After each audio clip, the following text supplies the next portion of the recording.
How to enable voice typing on Samsung keyboard. First, open the Settings app on your phone.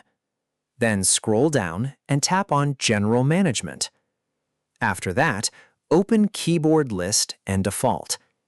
Here, you will see options like Google Voice Typing or Samsung Voice Input.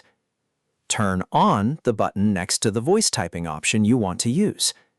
Once enabled, voice typing will start working on your keyboard. If the microphone icon still does not appear, open any app like WhatsApp or Messages to bring up the keyboard. Then tap the Settings icon on the keyboard. Scroll down and open Preferences. Here, look for the Voice Input key option and turn it on. After this, the microphone or voice typing button will appear on your Samsung keyboard. That's it. If you found this video helpful, don't forget to like the video, subscribe, and press the bell icon for more quick tech tutorials. Thanks for watching.